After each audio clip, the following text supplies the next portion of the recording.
the money will be in the Ohanaeze, Anambra State.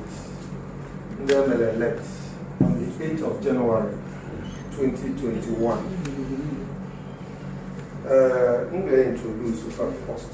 So, this is the treasurer, Dikini Wuchuku Godin.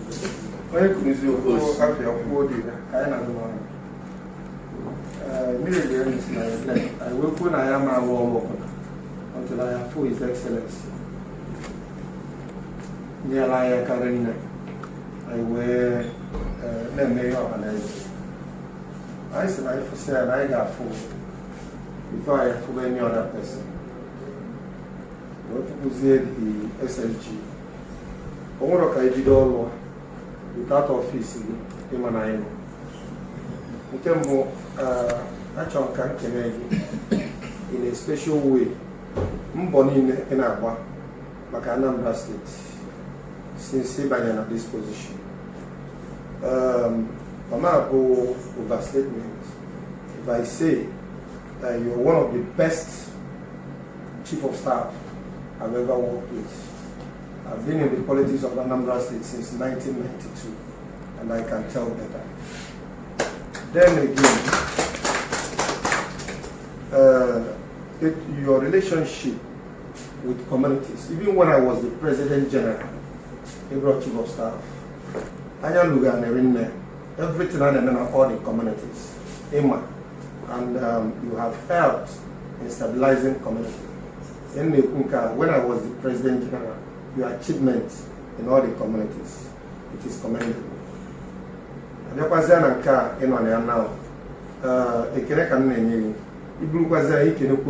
Excellency. The fact remains that Ohanaeze in Anambra State, if I say it is not an overstatement, cannot, I repeat, spell success without His Excellency. I've been in Ohanaeze for long. Ohanaeze, this present governor, Ohanaeze. One, on support, nuku support, every month. Because whenever I say generate fund, my maintain on young. When I buy Enugu Kita, so guy can because I not Enugu with our boss. Edel Ohanaeze Ndigbo, Anambra State, cause of His Excellency. Even though na Odugo Kogade, Makano Tego, but Omoro State, Mwele, also Anambra State. Again, World Igbo Summit, other governors, but also, Moronke Onyokole host here, also His Excellency, who is Leonor Kaiba. And World Igbo Day, all His Excellency, again, Melia, and wherever we come at the structuring, as other governors, they were all afraid, and that are not a state, I will not Qatar, on your one. All the Ohanaeze request. All the 5 state governors and some senators from the southeast extraction, they were all here. They were they were Maleben Igbo nature. I got Anambra State here. Okay, they were my form, my everything. Some of us who doesn't have the money because my 200,000, my 500,000. His Excellency took it upon himself. He paid for all our forms, making it possible for the Anambra, even some family, like the whole of Southeast, or 7 states making up Ohanaeze. And because they are only formed all the state governors now contribute to national Ohanaeze, also Anambra State that form. And I have since 7 years ago, when His Excellency took over as the governor of Anambra State, and it is commendable. Your Honor, problems. I am the governor. And by the way, let me also thank you on behalf of Ohanaeze. His Excellency has taken us to the International Airport, Cargo Airport, and Passenger Airport. I have a legacy project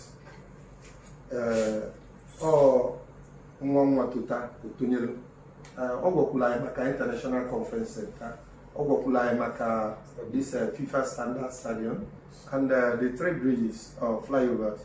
All these things are signature, or rather what I would call legacy projects. I know Kenny, we are very proud of him, and even in our name, we are very, very proud of him. Obona Jenke Toreka said, I chose here this woman, we stand on already solid foundation he has laid. Foundation no lele. Ule jeme ebe umwanya gado na agbo ego mo to no into ebe ismene gado na. No. Ne, for instance, airport. Only for me asi na airport ni etie nya ko ga ni opportunity. I smell you doing now. Number 2 number about my good ones. It's to the Ohanaeze office. If all when I was alone, was an enemy. Only look. Now, I never was alone. Before me, mine and us, Nag or you see, Amarabo, or Babu by the uncle. But I never on only was when Nigeria. And man or for child. Yes. If we find a man Igbo, Mapawan Kata, would die in Nigeria, and there's only you. Manankai more Wanyaka. Yes. In kind more Wanyaka. All Bolona, Titanola, Candibu. Where she come. Wage low phone will go no good out of Nigeria.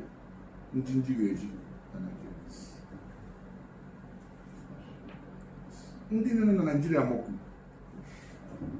Yapatana Mboni na Abba. Even a was and leave with was.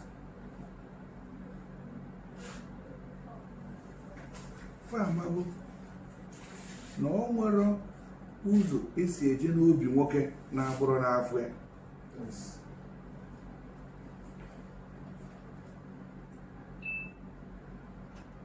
Eji ha na nke afọ a wee lọkọta anyị.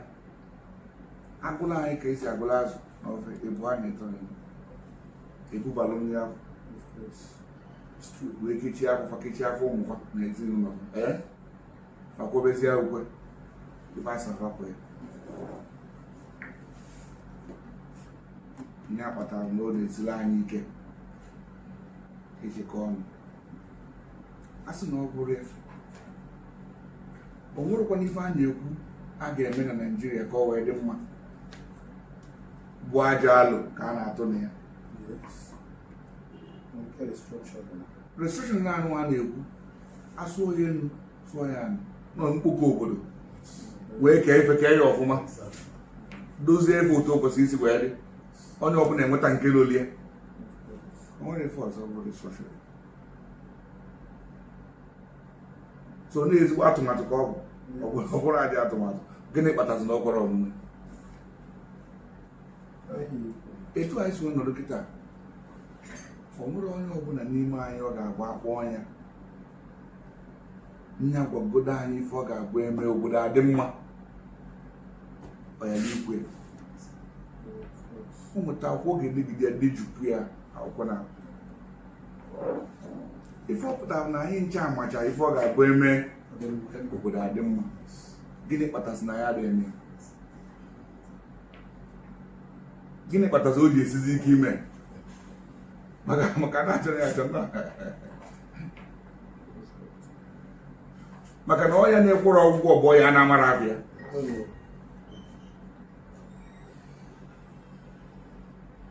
na amara afọ ọya ọkwụ ọgwụgwọ ozugbo ndị bụ anyị si na amara afọ nnụnụ ihe bụ eli omejie amara afọ nnụnụ elimu meju okwu olili maka ịmaga ebe onunu ya na-adịba ije ebe afọ ịtụkwa ya mana anyị nwamarụ afa ya bụ nnụnụ ma umeju ekwere anyị ule anyị nwara afa ya bụ ọya ma ọ kwere anyị ọgwụgwọ ajụjụ anyị wee bụrụzi ya ọ bụ okpu isi a mara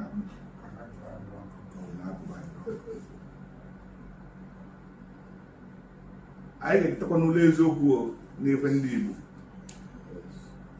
enwere m aṅụrị na kịta ife ndọrọ ndọrọ be anyị abụrụzi ife a na-arapụ ụlọ onye ọbụla ma oke ma ngwụrụ onye isi ebe o sepụtara onwe ya. Thank you very much. Enwere m aṅụrị kịta na ife ndọrọ ndọrọ be anyị na ndị nwere afa ndị nwere agba esolugo pụtaba n'ime ya. Ife ọ gosiri bụ na-eficha gị ya na-asacha gị ya sachapụ ya ajọ ọgbara afọ eji wetatachabuo ya na mbụ maka na etu anyị si na ọtata ọ bụ na oge gara aga o nwere mgbe ị ga-akpọ ọdịka Soludo ka ọ bịa zọọ ọchịchị ọ ga-ekwe? Ọ sịghị mba nọọ ife ndị agboro. O nwere ka ị ga-akpọ ọdịka Peter Obi ka ọ bịa zọọ ọchịchị ọ ga-abịa? Ọ sịghị mba nọọ ife ndị agboro.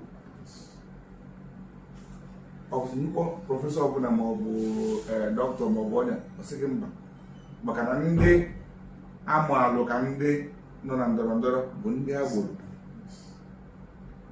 Ikwu okwu isi maka ike ga-esi wee nwee ụzọ ebe a asakwasịkwala dọga anụ ọbịa onye bịara elu gị bupụta ego aka ekele ndị bịa na tebụl eke onye ọbụla eburu nke ị na-aga ịlụrụ nke ebe gị maka njerụ onye gbata ọya ibi ya nke n'ọzọ mana kịta achịkọwa gị ọnụ Prince ọgbagwa jọn kịta wee sị m onye nke a PG obodo onye nke a PG obodo onye nke a PG obodo onye nke a dọkịta onye nke a lọya onye nke a nọọsụ. Gịnị ka ọ pụtara? Na ndị nwere agba ekwetego n'ife a na-eme wee bido pụtaba. Kịta anyị pụtago wee pụtaba ife ọ dịzila anyị bụ dịka ọrụ bụ ịmaka anyị ga-esi wee chịkọọ ife niile ọnụ. Afọ ya afọ anyị mara ka anyị chọbazie ọgwụ ya wee gwọọ ya ka o were afọ nnụnụ afọ anyị mara ka anyị mara ebe umeju ede wee tụkwa olulu ya ka o wee gwa anyị olulu. Ekele m nri nne n'oge ha na-ekwe ọmụ gwara m ga-enyere aka kwado otu ọ bụla ume m nwere na ọsọ a bụ anyị njakọ dị ya mbọ anụ bụ anyị njakọ dị ya mfichi anụ bụ anyị njakọ dị ya nwere onye anyị iche onye si na ife a na-enwe agbasara mbosi olu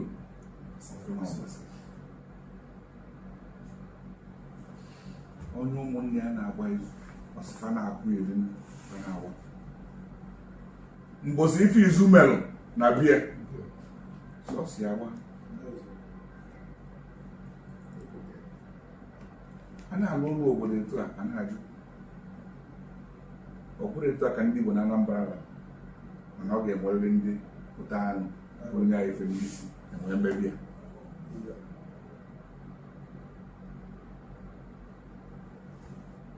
Kpatara na njiji wee sị na ọ bụ na ofogodo ofu n'ọfịa ọ na-abụ ya Igbo nnu.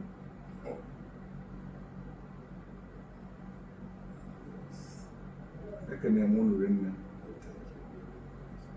ka m lụtụrụ n'aka na ife na-eme ka otu na-aga n'ihu abụrụ okwu ụzọ mmadụ. Ọ bụrụkwa na Ohanaeze nọ na 21 local governments bụ unu na-eme ọfụma. Unu nwee ike ịnweta mmadụ 3 na 4 n'ime unu akwụ ya ọkụ efu ọ na-ele ka ata n'ebe akpụkpọ ụkwụ ata kpọrọ nkụ kee ya wee mụnye ọkụ esi wee na-agba ka ife agwụrụ mmanụ ọkụ. Ya bụ na anyị ga-akaba arụ mmalụ ife echela anyị n'iru kpebie n'onwe anyị ka anyị mee ya ọfụma. Oge anyị merụ ọgbakọ ndị Anambra na Amerịka asa USA nke anyị ka na-emekwa weta anyị akarịrị mmadụ 4 wee si n'ọkụ afọ na-agba ọga ahụ. Ọmụmụ Secretary Jimmy Asemu, President Dr. Anekwenze, Dr. Nwofe, just the 4 of us.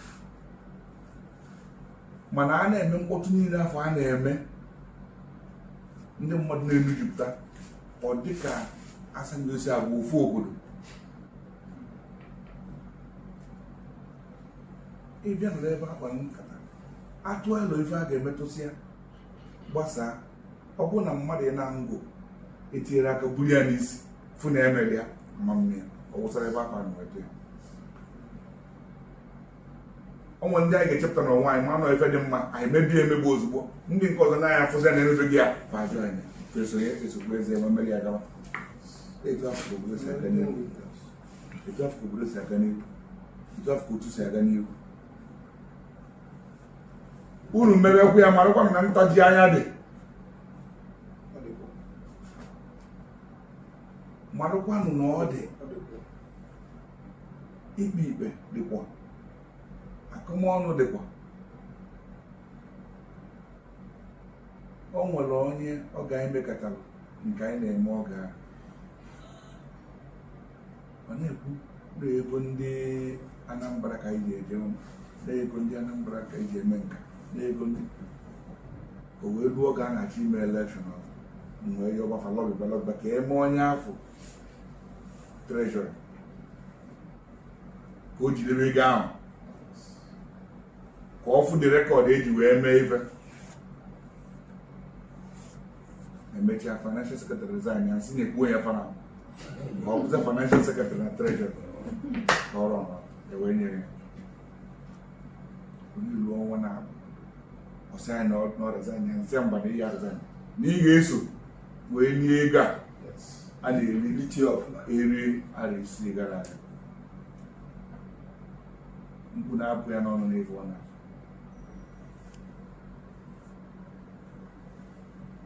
ọrụ ndị Igbo na-echekọfa ọnụ n'ihe akụkọ gaa n'ihu. Ọkwa ọrụ akwụ ụgwọ mgbe elu kwara ọrụ akwụ ụgwọ ife si ya n'azụ erika.